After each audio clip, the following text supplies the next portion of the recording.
प्यारे दोस्तों, आपका स्वागत है आपके अपने परिवार ध्यान IAS अकेडमी में। और आज हम पढ़ने जा रहे हैं हिंदी, और हिंदी का चैप्टर है वर्णमाला। तो देखिए, समझेंगे कि हिंदी क्या है। तो हिंदी क्या है? एक भाषा है। और भाषा क्या होती है? दो या दो से अधिक व्यक्तियों के बीच में संवाद करने का एक क्या होती है? माध्यम होती है। या विचारों को व्यक्त करने का क्या होती है? माध्यम होती है। जैसे हमारे और आपके बीच में जो विचार व्यक्त कर रहे हैं, हम आपसे संवाद कर रहे हैं, वो किससे कर रहे हैं? भाषा के माध्यम से कर रहे हैं। तो देखिए, भाषा को किस किस रूप से व्यक्त किया जा सकता है? तो देखिए, एक सांकेतिक रूप से और एक ध्वनि के माध्यम से। तो देखिए, सांकेतिक रूप क्या होता है कि आप कोई संकेत कर रहे हैं या हमने आपसे कोई संकेत किया और आप उस संकेत को समझ रहे हैं। तो ये क्या हो गई? एक सांकेतिक रूप से हमारे विचारों का आदान प्रदान हुआ। दूसरा कि ध्वनि के माध्यम से। अब देखिए, जैसे हमारे और आपके बीच में, आप हमारे सामने हैं और संवाद हो रहा है।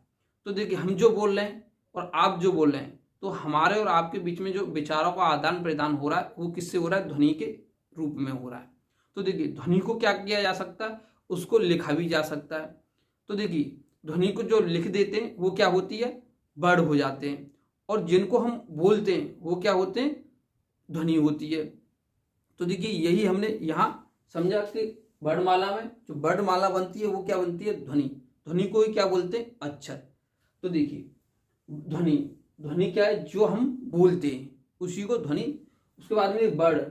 वर्ड क्या होते हैं? जो लिखित रूप होता है वो क्या होता है? वर्ड।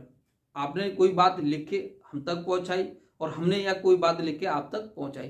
तो देखिए, ये जो लिखा हुआ है, देखिए ये क्या है? वर्ड हैं जिनको हम लिख सकते हैं। और जो हम आपसे बोल रहे हैं वो क्या है? ध्वनि है। तो हमारी बागेंद्रियां के द्वारा जो उच्चारित होता है वो ध्वनि। अब देखिए, लघुत्तम बाग ध्वनि को क्या कहते हैं? वर्ड कहते हैं। जो वर्ड होती है, ध्वनि होती है, वो क्या होती है? लघुत्तम होती है। इससे ज्यादा हम इसको तोड़ नहीं सकते, खंडित नहीं कर सकते।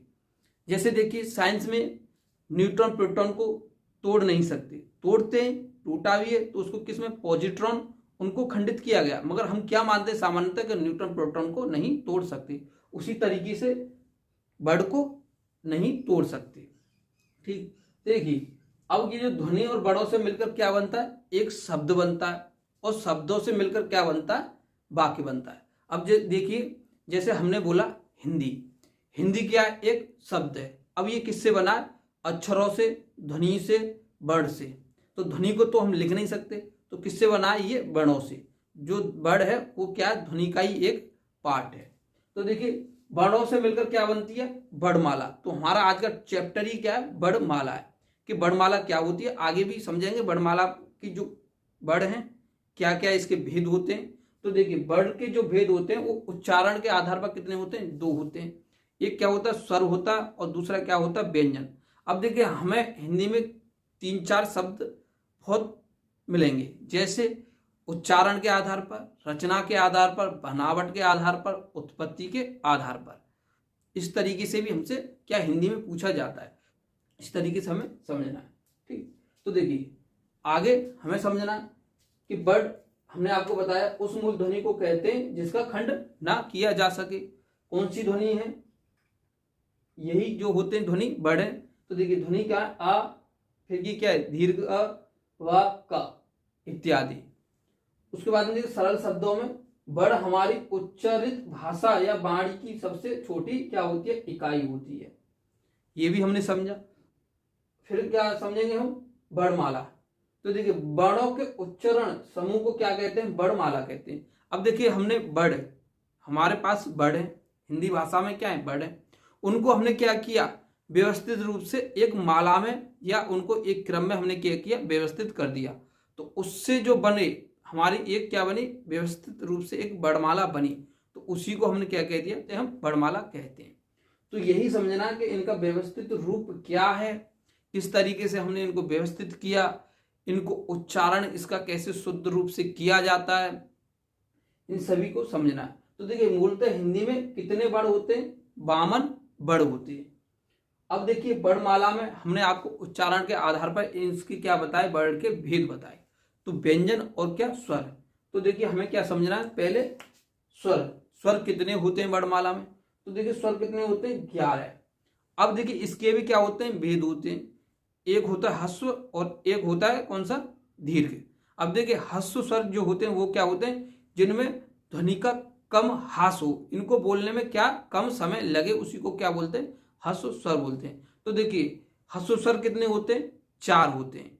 और देखिए ये क्या होते हैं, स्वतंत्र होते हैं, ये मूल होते हैं, इनकी उत्पत्ति किसी दूसरे स्वर से नहीं हुई, मूल हैं। तो देखिए कौन कौन से होते हैं, ह्रस्व आ, ह्रस्व ई और ह्रस्व उ और ऋषि, कितने होते हैं, 4। उसके बाद में देखिए दीर्घ या संयुक्त। तो देखिए दीर्घ स्वर क्या होते हैं, जिनको बोलने में ज्यादा समय लगे, वायु का ज्यादा प्रयोग हो, उनको क्या बोलते हैं, दीर्घ। अब देखिए जो दीर्घ स्वर जो बने हैं वो किससे बने, 2 स्वरों के योग से बने, 2 ह्रस्व स्वरों के योग से बना है दीर्घ स्वर। और देखिए संयुक्त जो बने वो दीर्घ के और ह्रस्व के मेल से क्या संयुक्त का क्या हुआ है, निर्माण हुआ है या बने हैं। तो देखिए संयुक्त और दीर्घ हमने यहाँ क्या एक जगह रखे।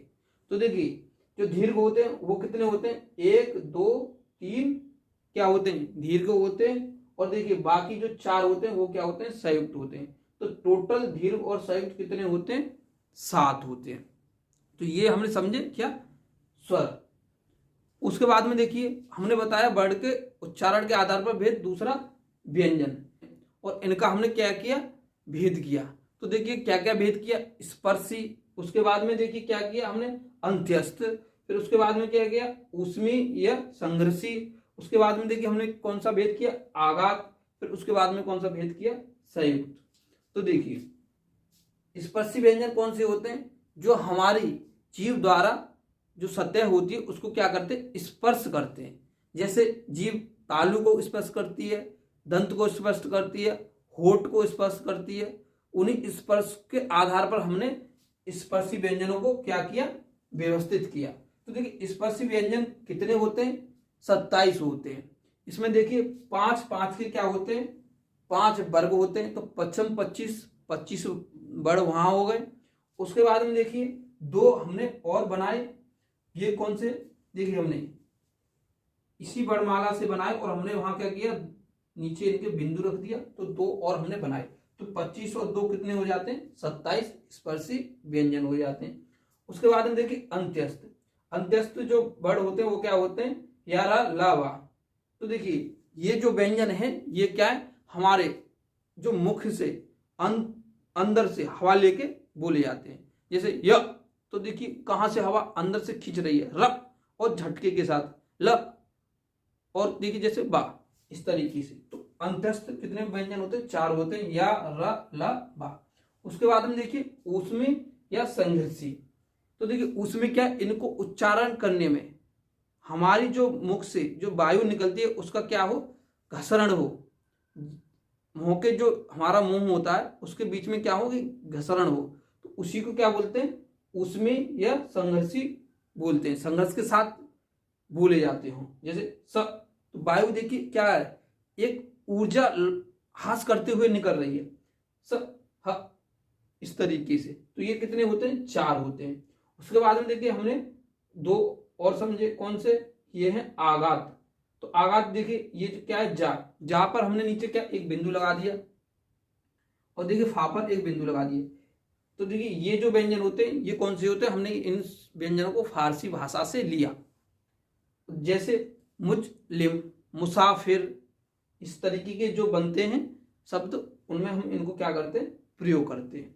उसके बाद में देखिए संयुक्त व्यंजन। संयुक्त व्यंजन वो व्यंजन होते हैं जो 2 व्यंजनों के योग से बनते हैं। तो संयुक्त व्यंजन होते हैं छ, त्र, ज्ञान, और एक ये आपका। तो कितने होते हैं, 4। देखिए अगली क्लास में हम क्या समझेंगे, स्वर समझेंगे, और फिर अगली क्लास में क्या समझेंगे, व्यंजन। अभी हमारी क्लास जो होंगी वो किस पे होंगी, वर्णमाला पे होंगी। वहां हम समझेंगे कि मूल स्वर जो है ह्रस्व स्वर। उसके बाद में देखिए क्या समझेंगे, दीर्घ स्वर, दीर्घ स्वर कैसे इनका निर्माण हुआ। उसके बाद में देखिए संयुक्त स्वर समझेंगे कि इनका कैसे निर्माण हुआ, हमने किन स्वरों के योग से संयुक्त स्वरों का निर्माण किया, किन स्वरों के योग से दीर्घ स्वरों का निर्माण किया, कैसे किया। उसके बाद में देखिए स्पर्शी व्यंजन। स्पर्शी व्यंजनों को समझेंगे, टेबल बनाएंगे, वहां समझेंगे कि का वर्ग कौन सा होता है, पा वर्ग में कौन कौन से व्यंजन आते हैं, चा वर्ग में कौन कौन से व्यंजन आते हैं, पा वर्ग में कौन कौन से व्यंजन आते हैं, टा वर्ग में कौन कौन से व्यंजन आते हैं और उनको क्या क्या बोलते हैं। जैसे का को क्या बोलते हैं, कंठस्थ। इसी प्रकार सभी को समझेंगे हम। पा को जैसे बोलते हैं ओष्ठ। तो देखिए उसके बाद में समझेंगे अंत्यस्थ, और अंत्यस्थ जैसे यारा लावा। तो देखिए इनको और भी क्या बोलते हैं, इनको जैसे क्या बोलते हैं, अयोगवाह।